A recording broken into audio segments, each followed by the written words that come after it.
তো আজকে আপনাদেরকে একটা ঘোষণা দিয়েছিলাম যে একটা বিষয়ের উপরে আলোচনাটা হবে। আলোচনাটা মূলত আমাদের কোরআনের পরিচয় নিয়ে আলোচনাটা হবে।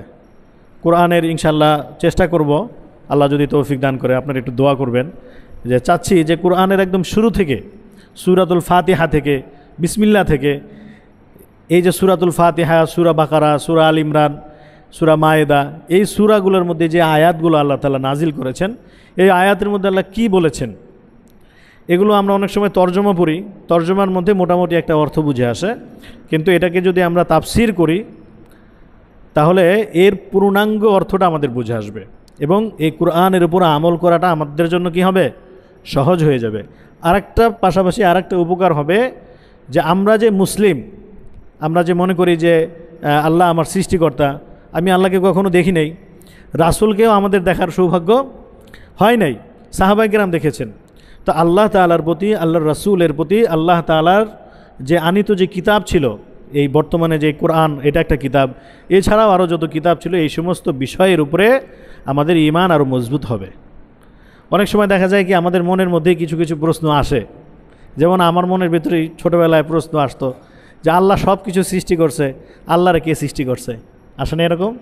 এগুলো শয়তান মানুষের মনের ভিতরে ঢেলে দেয়। তো শয়তান মানুষের মনের ভিতরে কেন ঢালে? যে মানুষের ঈমানকে নষ্ট করে দেওয়া যায় কিনা। তো এই ধরনের প্রশ্ন অনেক সময় দেখা যায় যে আমাদের সমাজে বিভিন্ন শ্রেণী পেশার লোকদের মধ্যেও থাকে যে আল্লাহ যদি সব সৃষ্টি করে থাকে তাহলে আল্লাহকে কে সৃষ্টি করলো, এরকম একটা প্রশ্ন জাগে না? এটা তো একটা কথা বললাম, এরকম হাজারো বিষয় আছে যে বিষয়গুলো সম্পর্কে কোরআনের তাফসির পূর্ণাঙ্গভাবে না জানার কারণে ওই বিষয়গুলো আমাদের কাছে অস্পষ্ট।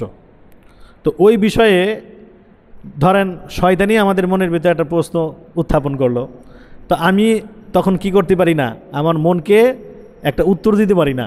আসলে তো মন না, ওইটা প্রশ্নটা কে করছে? ওইটা কিন্তু প্রশ্নটা শয়তান করছে। তো ওই শয়তানকে প্রতি উত্তরটা দিতে পারি না, কারণ হচ্ছে আমাদের যথেষ্ট পরিমাণের কোরআন হাদিসের উপরে স্টাডি নাই, জ্ঞান নাই, এজন্য পারি না। কিন্তু যদি আমরা কোরআনের এই তাফসিরটা ইনশাল্লাহ কন্টিনিউ করি, আশা করা যায় যে ইনশাল্লাহ এরকম হাজারো অজানা প্রশ্নের উত্তরগুলো চলে আসবে ইনশাল্লাহ। তখন কি হবে? ঈমানের যে ভিত, এটা মজবুত হবে ইনশাল্লাহ। ঈমানের ভিত কী হয়ে যাবে? মজবুত হবে, পাশাপাশি আমল করা আমাদের জন্য সহজ হবে। এই হচ্ছে তাফসিরের দুইটা উপকারিতার কথা বললাম।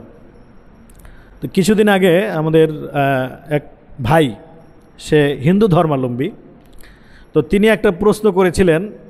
এই প্রশ্নটা অনেকাংশে জাতীয় প্রশ্নে রূপান্তরিত হয়েছে। এই জন্য আজকের এই একটা টপিক ছিল এটা, যে এই বিষয়টার উপর আলোচনা করব। মানে এই বিষয়টার উপরে আলোচনা করলেই কোরআনের বিষয়টা চলে আসবে, এই জন্য এটার মানে আজকে শিরোনামটা ছিল এটা। তো তার প্রশ্নটা ছিল এরকম যে আমাদের সৃষ্টিকর্তা কে? কারণ আমরা যারা মুসলিম, আমরা বলি যে আমাদের সৃষ্টিকর্তা আল্লাহ।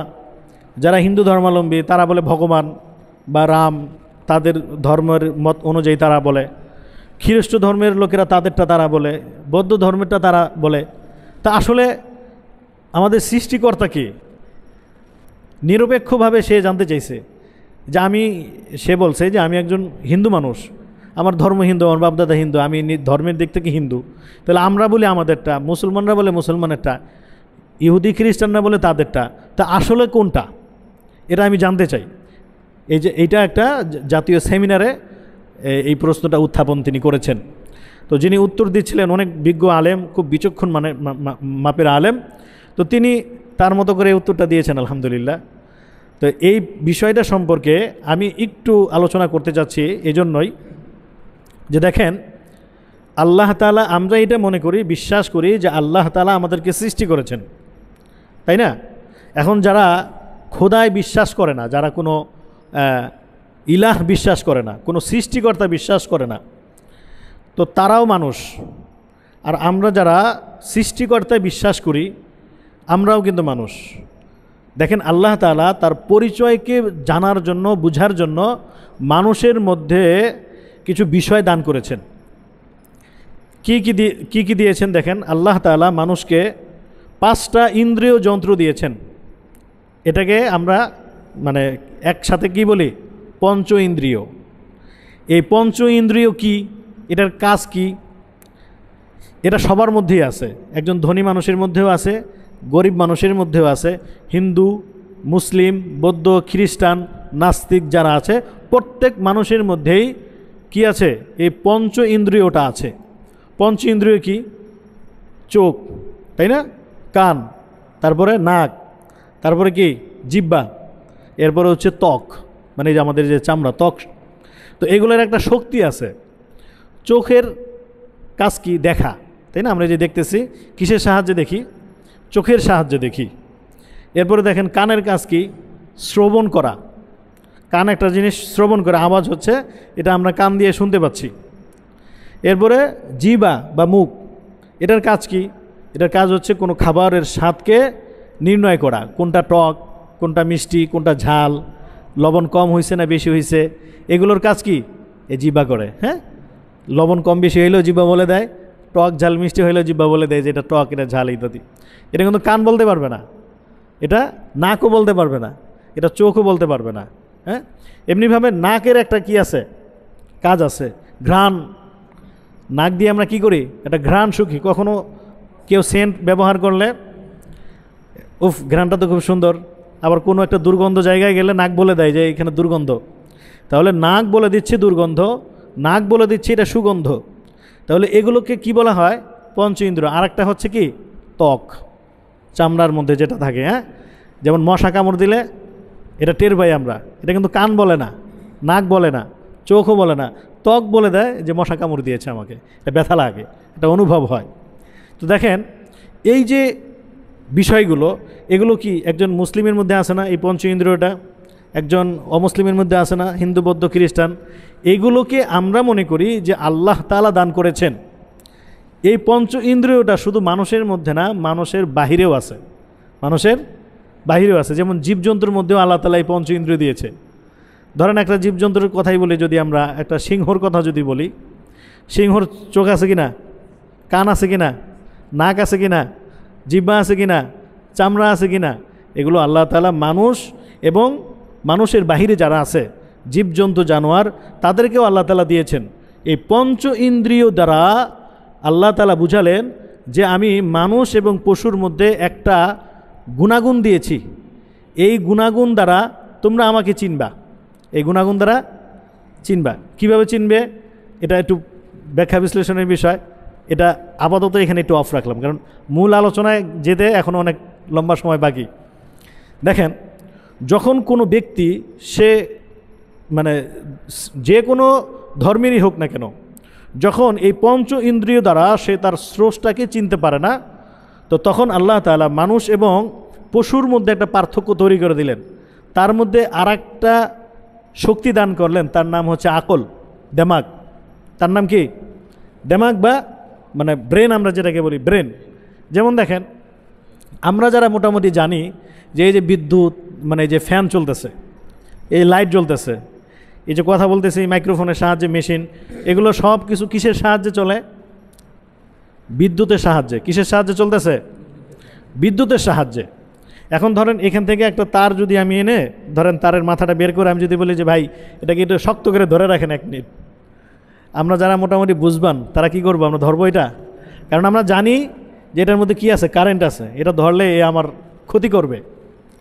কিন্তু একটা পশু, তাকে যদি কোনোভাবে বোঝানো যায় যে তুমি এটাকে ধরো, কিছু হবে না, তাহলে পশু এটাকে ধরবে।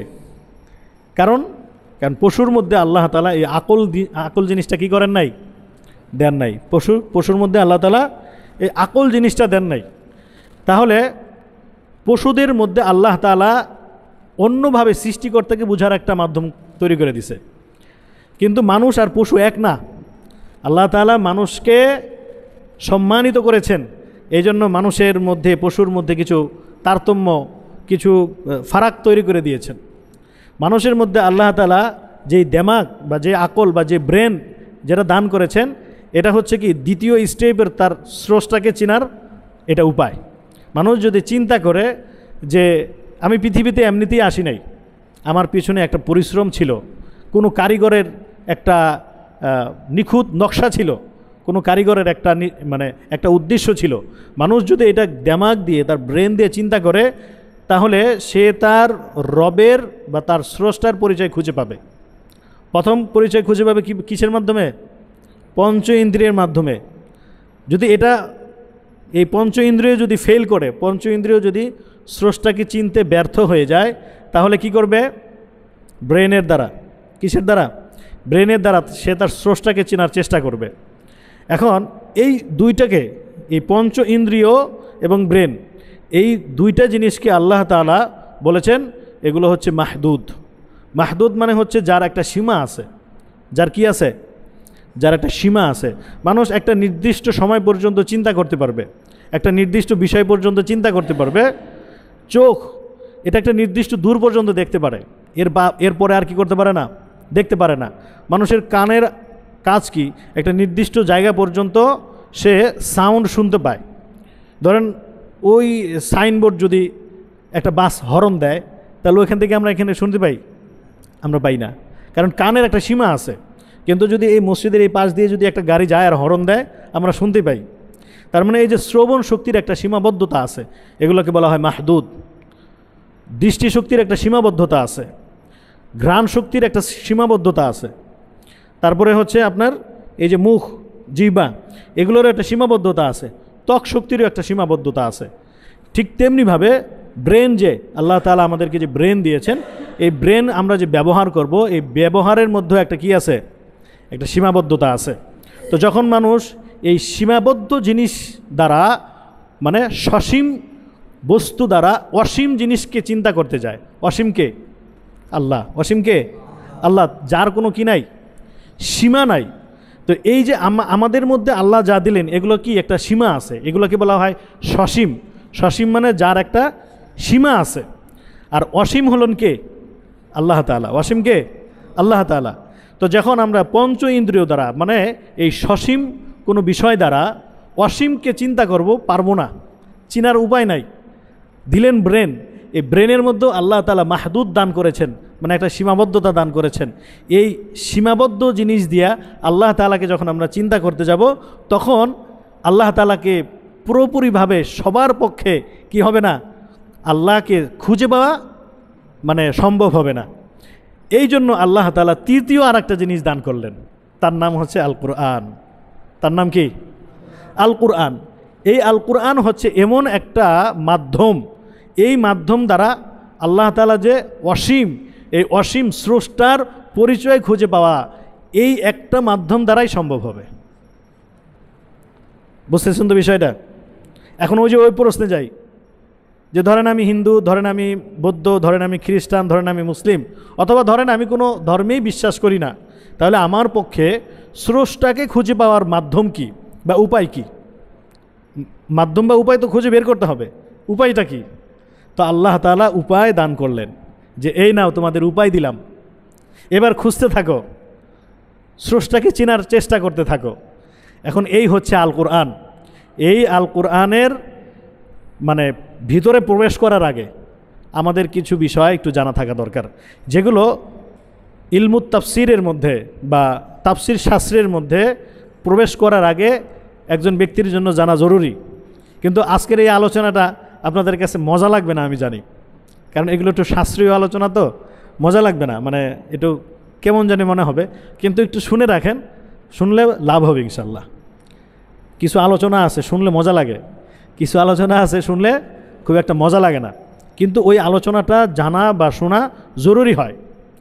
দেখবেন কিছু গল্প বা কিছু কবিতা আমরা ছোটোবেলায় পড়তাম, আম পাতা জোড়া জোড়া, মারবো চাবক চর্বগোড়া, এগুলো পড়তে মজাই লাগতো। আবার কিছু পড়া আছে এগুলো পড়তে মজা লাগে না, কিন্তু পড়তে হয়, কারণ এটা না পড়লে পরীক্ষায় পাশ করা কিংবা সঠিক জ্ঞান অর্জন করা আমাদের জন্য কী হয়ে যাবে? কঠিন হয়ে যাবে। এজন্য এখন যে আলোচনাটা হবে ইনশাল্লাহ, এইটা একটু মানে বেমজার আলোচনা, কিন্তু শুনেন ইনশাল্লাহ লাভ হবে। এই যে আল কুরআন, এই কুরআনটাকে আল্লাহ তাআলা কীভাবে নাজিল করলেন এবং এই কুরআন নাজিলের পদ্ধতি কি, এই বিষয়টা নিয়ে ইনশাল্লাহ আলোচনা হবে। তো আল্লাহ তাআলা এই যে কুরআনের মধ্যে যে বাণীগুলো, যে আয়াতগুলো আল্লাহ তাআলা নাজিল করেছেন, এগুলোকে বলা হয় ওহী। এগুলোকে কি বলা হয়? ওহী। ওহী হচ্ছে এমন জিনিস যেটা আল্লাহ তাআলার পক্ষ থেকে আসছে। কার পক্ষ থেকে আসছে? আল্লাহ তাআলার পক্ষ থেকে আসছে। ওহী শব্দের আবিধানিক অর্থ দেখেন, যে কোনো জিনিসের দুইটা অর্থ থাকে, একটা হচ্ছে আবিধানিক অর্থ আর একটা হলো কি পারিভাষিক অর্থ। আবিধানিক অর্থে ওহী কাকে বলা হয়? ওহী বলা হয় কোরআনের যে আয়াতগুলো আছে এগুলো কি ওহী বলা হয়। তো এই ওহী অথবা কোরআনের আয়াত একই কথা। তো এই কোরআন বা ওহী এটাকে ইলমে তাফসিরের যারা পণ্ডিত ছিলেন বা কোরআন শাস্ত্রের যারা পণ্ডিত ছিলেন তারা এগুলোকে সংজ্ঞায়িত করেছেন এভাবে যে কোরআন শব্দটা এটা করউন শব্দ থেকে আসছে। করউন শব্দের অর্থ কি? যে করউন শব্দের অর্থ হচ্ছে জমা করা, একত্রিত করা। যেমন আল্লাহ রাসূলের কাছে যখন সর্বপ্রথম ওহী আসছে সেই ওহীটা কি ছিল? ইকরা। আমরা পড়ছি না ওই যে সূরাতুল আলাকের মধ্যে ইকরা বিসমি রব্বিকাল্লাযী খলাক। যে এই ওহীটা জমা মানে আল্লাহ তাআলা রাসূলের অন্তরের মধ্যে জমা করে দিবেন। এটা ছিল কি মানে এই ওহী শব্দের বা কোরআন শব্দের আবিধানিক একটা অর্থ। এই আবিধানিক অর্থে কোরআনের আরও অনেকগুলো অর্থ আছে। একটা হচ্ছে জমা করা, আর একটা হচ্ছে তেলাওয়াত করা অথবা পড়া। যেমন কোরআনের একটা কোরআন শব্দটা মাকরুউন অর্থ ব্যবহার হয়। তো মাকরুউন অর্থে ব্যবহার হলে এটার অর্থ কী হবে? যে যেই কিতাবটা বা যেই গ্রন্থটা বিশ্বের সবচাইতে বেশি তেলাওয়াত হয় বা যা সবচেয়ে বেশি পড়া হয় এগুলোকে বলা হয় মাকরুউন, মানে অধিক পঠিত কোনো কিতাব। দেখেন আল্লাহ তাআলা যে এই যে সংজ্ঞাটা করলেন বা মুহাদ্দিসিনে কেরামগণ যে সংজ্ঞাটা করলেন এটার একটা বাস্তবতা আছে। বাস্তবতা কি? যেমন সম্ভবত গত 10 থেকে 15 বছর বা 20 বছর আগে সম্ভবত আমেরিকাতে একটা জরিপ হয়েছিল যে পৃথিবীতে যত গ্রন্থ আছে সেটা ধর্মীয় গ্রন্থই হোক অথবা ধর্মীয় গ্রন্থ ছাড়াই হোক, সবচাইতে বেশি পাঠ করা হয় কোন ধর্মের কোন গ্রন্থ। তো এটা তারা গবেষণা করে রিসার্চ করে অনেক পর্যবেক্ষণ করার পরে তারা 3টা কিতাবের নাম খুঁজে পেয়েছে। 3টা কিতাব, যে তার মধ্যে প্রথমে ছিল কি আল কোরআন। যে কোরআন হচ্ছে এমন একটা কিতাব যা সারা বিশ্বের মানুষ, কারণ সারা বিশ্বেই কম আর বেশি কি আছে? মুসলিম আছে, আল্লাহ তাআলার বান্দা কম আর বেশি আছে। এটা একজন মানুষ কোরআন তেলাওয়াত নামাজে না এমনিতে না করুক, নামাজের মধ্যে কি করে তো নাকি? ধরেন কোরআন শরীফ খুলে সে তেলাওয়াত করলো না, কিন্তু নামাজের মধ্যে তো তাকে তেলাওয়াত করতে হয়। কেউ পড়তে পারে না, দেখে দেখে পড়তে পারে না, কিন্তু মুখস্থ আছে, তাহলেও সে কি করতে পারে? পড়তে পারে। কিন্তু অন্যান্য ধর্মের যত গ্রন্থ আছে সমস্ত গ্রন্থের মানে যত কিতাব আছে, যত শাস্ত্রীয় মানে বইপত্র আছে, এগুলো এই পরিমাণ পড়া হয় না যেই পরিমাণ পড়া হয় কোথায়? আল কোরআনকে যেই পরিমাণ পড়া হয়। তো এই জন্য বলা হয়েছে যে এটা হচ্ছে সবচাইতে বেশি পঠিত একটা কিতাব। এজন্য এর নাম কি? মাকরুউন, মানে অধিক পঠিত একটা কিতাব। আচ্ছা, এরপরে এই কোরআনের কিছু নাম আছে। যেমন আল্লামা আবুল মাআলি রহিমাহুল্লাহ তিনি তার একটা কিতাব আল বুরহান ফি মুশকিলাতিল কোরআন এই নামে একটা কিতাব আছে। এই কিতাবের মধ্যে 55টা নামের কথা বলছেন। কয়টা? 55টা নামের কথা বলছেন। এগুলো হচ্ছে কোরআনের নাম। কিন্তু পরবর্তী উলামায়ে কেরামগণ বলেছেন যে এই 55টা নাম এগুলো কোরআনের নাম না, এগুলো হচ্ছে কোরআনের সিফাত। এগুলো কি? কোরআনের সিফাত। না, পরবর্তী উলামায়ে কেরামের এই কথাগুলোই বেশি গ্রহণযোগ্য হয়েছে। তো তারা কোরআনের 5টা নামের কথা বলছেন। কয়টা নাম? 5টা নাম। একটা হচ্ছে আল কোরআন, একটা কি? আল কোরআন। দ্বিতীয় নাম্বার হচ্ছে আল ফুরকান। তৃতীয় নাম্বার হচ্ছে আল কিতাব। চতুর্থ নাম্বার হচ্ছে আজ জিকির। পঞ্চম নাম্বার হলো আত তানজিল। এই হলো মোট 5টা নাম। তাহলে একটা কোরআনের কয়টা নাম দিলাম আমরা? 5টা নাম। এগুলো বিভিন্ন আয়াতের মধ্যে আল্লাহ তাআলা বলছেন। কোন জায়গাতে বলছেন ইন্না আনজালনাহু কুরআনান আরাবিয়্যাল লাআল্লাকুম তাকিলুন, যে এখানে আল্লাহ তাআলা নিজে স্বয়ং কি বলছেন? মানে কোরআন বলছেন। আবার আরেকটা জায়গাতে বলছেন কি? ফুরকান। যেমন এই নামে একটা সূরাই আছে, হ্যাঁ, এই নামে তাবারাকাল্লাযী নাজ্জালাল ফুরকান আলা আবদিহি লিয়াকুনা লিল আলামিনা নাযীরা। এরকমভাবে ফুরকান শব্দ দিয়েও কোরআনের মধ্যে বিভিন্ন জায়গাতে আয়াত আসছে। আল কিতাব দ্বারাও আয়াত আসছে।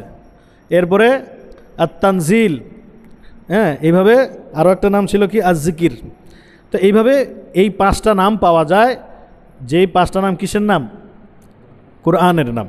তাহলে এই 5টা মোটামুটি আমরা পেয়ে গেলাম।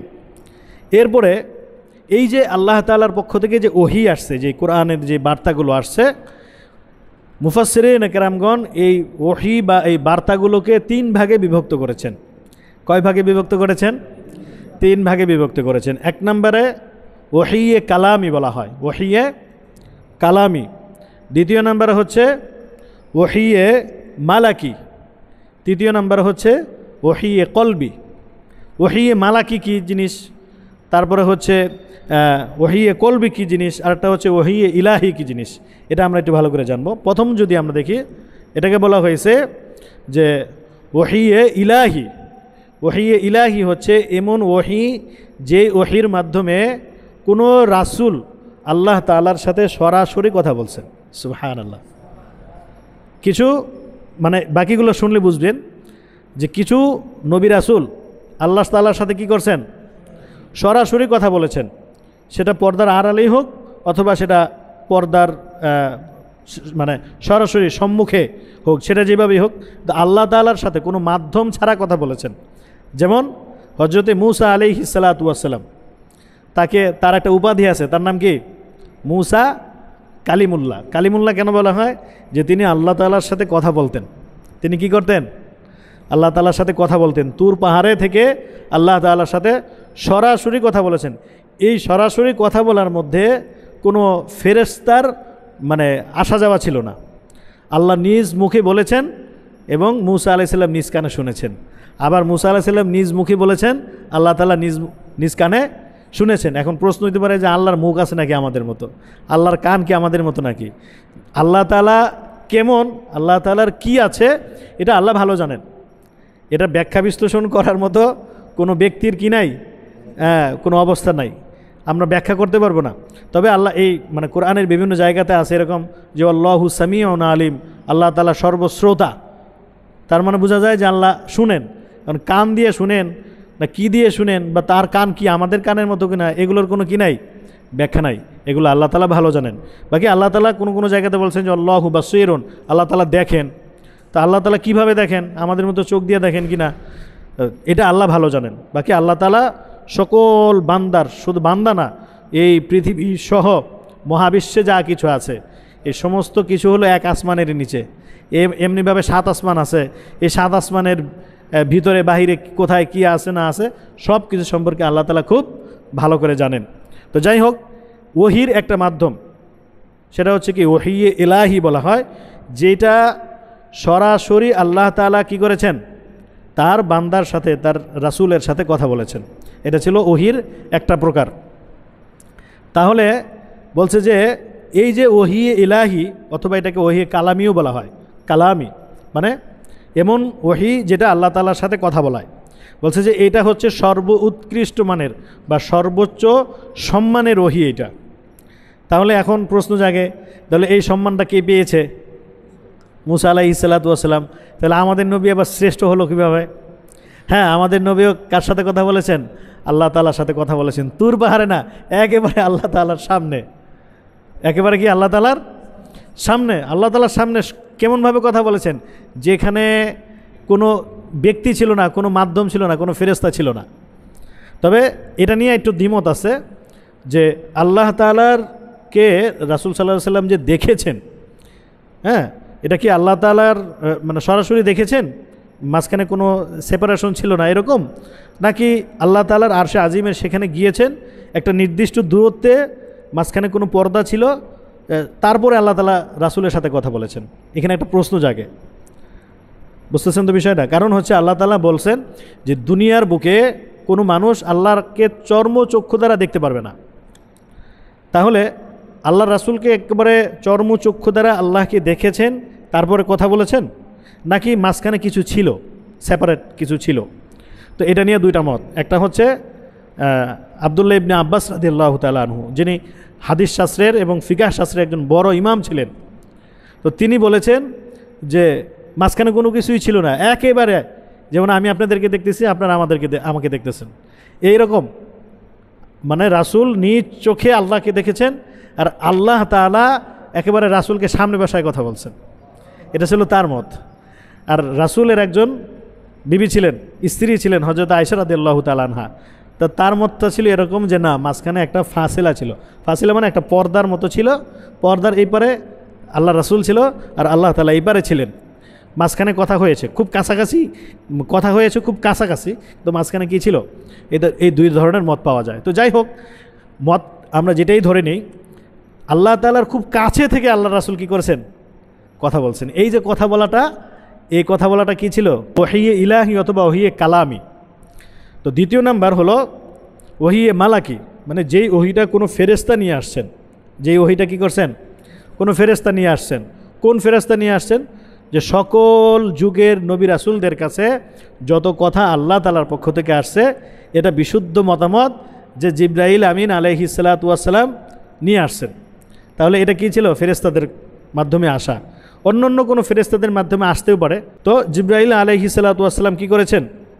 মানে এই বার্তাগুলো নিয়ে আসছেন। যেমন আর একটা জায়গাতে পাওয়া যায় যে হযরত লূত আলাইহিস সালাতু ওয়াস সালামের সময়ে সেখানে একটা ব্যভিচার ছিল, মানে সমকামিতা ছিল।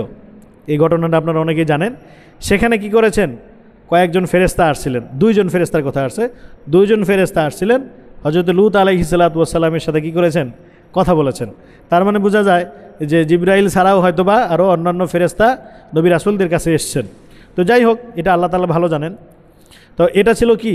ফেরেশতাদের মাধ্যমে কোনো নবী রাসূলের কাছে কোনো বার্তা আদান প্রদান করা, এটাকে বলা হয় ওহিয়ে মালাকি। মালাকুন মানে হচ্ছে ফেরেশতা, মানে ফেরেশতার মাধ্যমে কোনো নবীর কাছে অথবা কোনো রাসূলের কাছে কোনো বার্তা পৌঁছে দেওয়া, এটার নাম কি?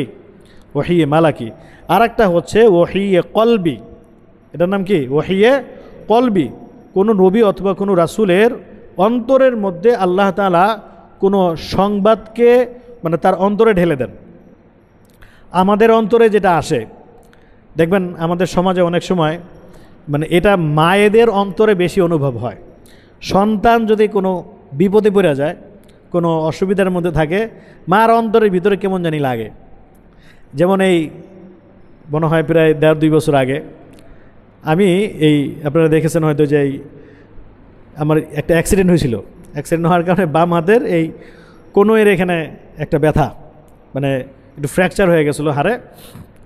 তো এটা আমি প্রথম দিন বাড়িতে জানাই নাই। তো চিন্তা করলাম যে বাড়িতে জানাইলে মানে সবাই একটু দুশ্চিন্তা করবে। তো ভাবলাম হয়তো ব্যথা পাইছি, ঠিক হয়ে যাবে, ওষুধপত্র খাই, আল্লাহ ঠিক করে দেবেন ইনশাল্লাহ, এরকমই একটা ইচ্ছা ছিল। পরে দেখলাম যে না, এই ব্যথার ওষুধ খাচ্ছি কিন্তু ব্যথা কোনোভাবে কমা তো দূরে থাক, হাত নাড়াইতে পারতেছি না। তখন একটু মনে হয় ভাবলাম যে ব্যথা থাইলে মানে সাধারণ ব্যথা না, একটু বেশিই ব্যথা। তো আমি পরের দিন আম্মারে ফোন দিছি, আমার আম্মুকে ফোন দিছি। ফোন দেওয়ার পরেই আমার আম্মু বললো কি যে আমি আজকে কয়েকদিন ধরেই মানে আবল তাবল স্বপ্ন দেখতেছি, আমি তোরে 2 দিন ধরে ফোন দিতে চাইতেছি কিন্তু মানে ফোন দিতে পারতেছি না, ব্যস্ততার কারণে আমার কেমন জানি অন্তরের ভেতরে কেমন জানি লাগতেছে। মানে আমি এটা বুঝতে পারলাম যে দেখেন আমি এখানে, আমি তো বাড়িতে টেনশন করবে দেখে জানাই নাই, কিন্তু এইটা কিন্তু মার মনে কি হয়ে গেছে? খবর হয়ে গেছে। আম্মু বলতেছে যে আমি 2-3 দিন যাবত কী যেন স্বপ্ন দেখি এলোমেলো, মানে ঘুম থেকে ওঠার পরে আমার ভালো লাগে না, কেন যেন একটু দুশ্চিন্তা লাগে। তা আমাকে ফোন দিতে চাইছে যে তোর একটু খোঁজখবর নেওয়ার জন্য একটু ফোন দিব, এই ব্যস্ততার কারণে পারতেছি না। আমি এই ফোনটা দেওয়ার সাথে সাথে আমার আম্মু বলে ফেলছে। তো এই যে মায়ের যে অন্তর, মায়ের অন্তরের মধ্যে সন্তানের জন্য দেখবেন একটা অনুভূতি কাজ করে। তো ঠিক এই মায়ের অন্তরের চাইতেও নবীদের অন্তর কি শত গুণে হাজার গুণে কি ছিল? পবিত্র ছিল। তো তাদের অন্তরের মধ্যেও আল্লাহ তাআলা কি করতেন? কোনো কিছুকে ঢেলে দিতেন, মানে কোনো চিন্তার উদয় করে দিতেন। তারা যদি কোনো চিন্তা করতেন, তাদের মনের ভিতরে যদি কোনো কল্পনা আসতো, সেটা কি ছিল? আল্লাহ তাআলার পক্ষ থেকেই আসতো। ধরেন তারা যদি কোনো নবী রাসূলগণ কোনো বিষয় নিয়ে চিন্তা করতেন যে আমার কোনো সাহাবী অমুক জায়গাতে হয়তো ভালো নাই, তার মানে হচ্ছে যে তার অন্তরে এই বিষয়টা আসা মানে হচ্ছে যে আল্লাহ তাআলার পক্ষ থেকে কী করা? চলে আসা। তাহলে আমরা ওহির কয়টা প্রকার পেলাম?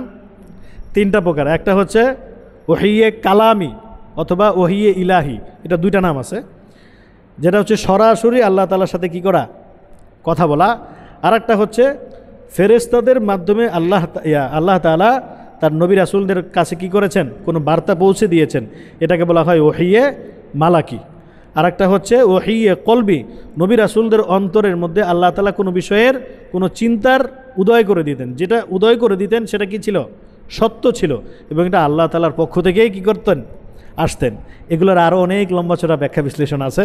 তো আজকে আর খুব বেশি আলোচনা করতে যাচ্ছি না, কারণ মনোযোগের একটা ব্যাপার থাকে। তো এটা একটা বিজ্ঞানী একটা মত হচ্ছে এরকম যে কোনো ব্যক্তিদের বা কোনো ব্যক্তির একটা বিষয়ের উপরে সর্বোচ্চ 40 মিনিট মনোযোগ থাকে, এরপরে মনোযোগ নষ্ট হয়ে যায়।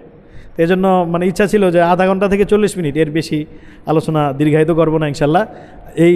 এই আলোচনা এগুলো অনেক লম্বা আলোচনা, মানে কোরআনের তাফসিরে যে বিষয়গুলো এগুলো হচ্ছে অনেক লম্বা আলোচনা। তাফসির মানে হচ্ছে ব্যাখ্যা, ব্যাখ্যা মানে কি বিস্তারিত আলোচনা, অনেক আলোচনা। আমি কিন্তু শর্ট করে বললাম, আমাদের উস্তাদগণ বা কিতাবের মধ্যে আরও অনেক লম্বা করে আলোচনা আছে। তো আপনাদেরকে মানে মূল কথাগুলা মানে তুলে ধরার জন্য বা বোঝানোর জন্য একটু সংক্ষেপে এই কথাগুলো উপস্থাপন করলাম। ইনশাআল্লাহ আল্লাহ যদি হায়াতে বাঁচা রাখি, ইনশাআল্লাহ আগামী শনিবার এর পরবর্তী আলোচনা এর পরবর্তী আলোচনাগুলো করব। আল্লাহ রাসূলের উপর কিভাবে ওহী আসতো, এই তিনটা কিন্তু মানে সমস্ত নবী রাসূলদের কাছে এভাবেই কি আসছে, আল্লাহ তাআলার পক্ষ থেকে বার্তাগুলো আসছে। কিন্তু যেহেতু আমাদের নবী জনাবে মুহাম্মদুর রাসূলুল্লাহ সাল্লাল্লাহু আলাইহি ওয়াসাল্লাম তিনি কী ছিলেন, সমস্ত নবীদের চেয়ে আলাদা ছিলেন মর্যাদার দিক থেকে। তাহলে আল্লাহর রাসূলের কাছে মানে ওহী কিভাবে আসতো, এই বিষয়টা নিয়ে ইনশাল্লাহ আগামী সপ্তাহে ইনশাল্লাহ আলোচনা করব। সেই পর্যন্ত আল্লাহ তাআলা সবাইকেই হায়াতের মধ্যে বারাকা দান করুক, সবাইকে সুস্থতার সাথে রাখুক ইনশাআল্লাহ। আর আপনাদের কাছে একটু আবেদন থাকবে, পাশাপাশি আরও যদি কিছু লোকজনদেরকে একটু জড়ো করা যায়, এর দ্বারা আমাদের দুইটা লাভ হবে। একটা লাভ হবে কি, যে কোরআনের এই বাণীটা আমি আরেকজনের কাছে পৌঁছে দিলাম, কোরআনের বাণীটা পৌঁছে দিলাম। এই কথা শোনার দ্বারা যদি ওই ব্যক্তি একটা আমল করে, তাহলে ওই আমলের একটা অংশ আমিও পাবো ইনশাআল্লাহ। দুইটা লাভ হয়ে যাবে। আল্লাহ রাসূলের একটা বাণী আছে, এরকম হাদিস আসছে যে বাল্লিগু আন্নি ওয়ালাউ আয়া, আমার পক্ষ থেকে একটা বাণী হলো কি করো, পৌঁছে দাও। তাহলে এখানে হাদিসের বাণীও আলোচনা হবে, কোরআনের আলোচনাও হবে ইনশাআল্লাহ। তো আপনাদের কাছে আবেদন থাকবে যে আমাদের বন্ধুবান্ধব প্রতিবেশীর মধ্যে যারা থাকবে তাদেরকে এই মেসেজটা দেওয়া যে শনিবার দিন আমরা ইনশাআল্লাহ এখানে বসবো, কোরআন হাদিস থেকে কিছু আলোচনা হবে। হ্যাঁ, আর যদি সে এই আলোচনা শোনার পরে যদি তার পরিবর্তন আসে, সে যদি একটা নেক আমল করে, ওই নেক আমলের একটা অংশ কী হবে, আমার আমল নামার মধ্যে ইনশাআল্লাহ যোগ হয়ে যাবে। এই জন্য চেষ্টা করবো ইনশাআল্লাহ। আল্লাহ তাআলা সবাইকে তৌফিক দান করুক।